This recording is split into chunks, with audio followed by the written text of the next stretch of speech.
কেমন আছো তোমরা সবাই? আশা করি ভালো আছো, আমিও ভালো আছি। চলে এলাম তোমাদেরকে কিছু জিনিস দেখাবো বলে। তো এই জিনিসটা সত্যি খুব মজার জিনিস, আমি একটা খুব মজা পেয়েছি জিনিসটা। তো ভাবলাম তোমাদেরকে একটুখানি শেয়ার না করে মানে থাকাই যায় না, তো ভাবলাম তোমাদেরকে একবার দেখাই। তো এটা অনেকক্ষণ থেকেই ভাবছি ভিডিওটা করব করে উঠতে পারছিলাম না, তো এখন বসে পড়েছি। তো যাই হোক চলো। তো আমার পাশের বাড়ির এক দিদি, মানে জিনার একটা জেঠিমা আর দিদি, ওরা গিয়েছিল থাইল্যান্ডে।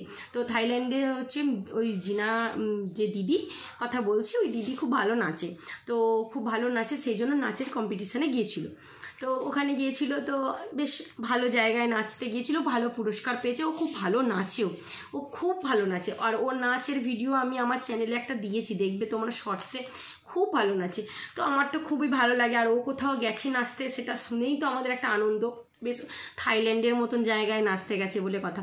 তো যাই হোক, ওখান থেকে কিছু জিনিস আমাদের জন্য নিয়ে এসছে, ছোট ছোট গিফট এনেছে। এবং সেই গিফটে মানে গিফটগুলো পেয়ে তো আমি তো ভীষণ খুশি। তো প্রথমে যে গিফটটা দিয়েছে জিনাকেও, সেটা হচ্ছে এই দেখো ব্যাগ। কি সুন্দর না ব্যাগটা, দেখো একটা হাতি আছে আর আবার ছোট্ট একটা চোখ। কি ভালো লাগছে ব্যাগটা দেখতে। জিনাকে ও জেঠুমা দিয়েছে এই ব্যাগটা, তো আমার তো খুব পছন্দ হয়েছে ব্যাগটা। তো রাখলাম, আমি তখন খাচ্ছিলাম, দুপুরবেলা দিদি দিয়ে গেল। তো আর একটা জিনিস দিয়ে গেছে আমাকে। তো আমি তো এটা মানে দেখে খুব আনন্দ। তারপরে তো জিনিসটা বুঝলাম কি, আমি তো প্রথমে বুঝতেই পারি না, আমি তো হাতে নিয়ে রেখে দিয়েছি।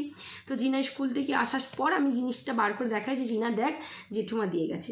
দেখো ঠিক এই রকম জিনিসটা, এর সাথে একটা দড়ি আছে। তোমাদেরকে খুলে আগে দেখাই কি জিনিস, তারপর বলবো। তোমরা যদি বুঝতে পারো অবশ্যই আমাকে কমেন্টে জানাবে। এই দেখো, দেখো এই দেখো সাদা পাপড়ি, মাঝখানে একটা মানে হলুদ রং কালার করা আছে। তো আমি এটা সত্যি ভেবেছি কোনো সাজানোর কোনো জিনিস সাজিয়ে রাখার মতন, সত্যি কথা।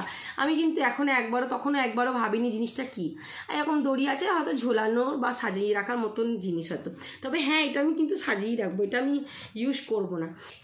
যে এটা একটা সাবান, সত্যি আমি ভাবতে পারিনি। এটা জিনা প্রথম উদ্ধার করলো যে জিনিসটা কি মা। তারপরে জিনা একটুখানি ছিঁড়েছে, এটা দিয়ে খুব সুন্দর একটা স্মেল, খুব সুন্দর সুন্দর। তো জিনা বলছে মা এটা তো মনে হচ্ছে সাবান, খুব নরম দেখো হাত দিয়ে। তো যাই হোক, এটা হাত দেওয়ার পর একটুখানি জল হাত দিতেই তখন দেখছি হ্যাঁ সাবান। তো জাস্ট একটুখানি এক জায়গায় ছিঁড়ে দেখেছি। তো এটা কিন্তু মানে সত্যি থাইল্যান্ডের মতন জায়গা থেকে আনা এরকম একটা সাবান, সত্যি ইউজ করে নষ্ট করবো না, এটাকে যত্ন করে রেখে দিই না। পরে যদি কোনো দিন মনে হয় তখনকার কথা, কিন্তু এখন এত সুন্দর একটা জিনিস এটাকে নষ্ট করে ফেলবো, যদিও থাইল্যান্ড থেকে আনা বলে কথা। তো যাই হোক, এই দুটো জিনিস আমি গিফট হিসেবে পেয়েছি, থাইল্যান্ড গিফট। পুরো দারুণ লেগেছে আমার। আমি তো এই জিনিসটা পেয়ে ভীষণ মজা পেয়েছি। মানে আমি যে জিনিসটা ভেবেছি যে ঘর সাজানোর মতন জিনিস, সেটা যে আদলে একটা সাবান, এটা আমি ভাবতেই পারিনি। সত্যি মজা লেগেছে আমার। আর জিনিসগুলো পেয়ে আমার খুব ভালো লেগেছে। আর জিনার তো ওই ব্যাগটা খুব পছন্দ হয়েছে, তাই আমি তো মানে কি বলবো।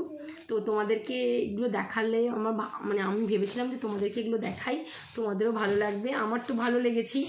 আর তোমাদের কেমন লাগলো বিশেষ করে এইটা অবশ্যই কমেন্টে জানাবে। কি ভালো দেখতে সত্যি, যে ফুলের মতন দেখতে, অথচ এটা সাবান। এটাই তো এখনকার মতন টাটা।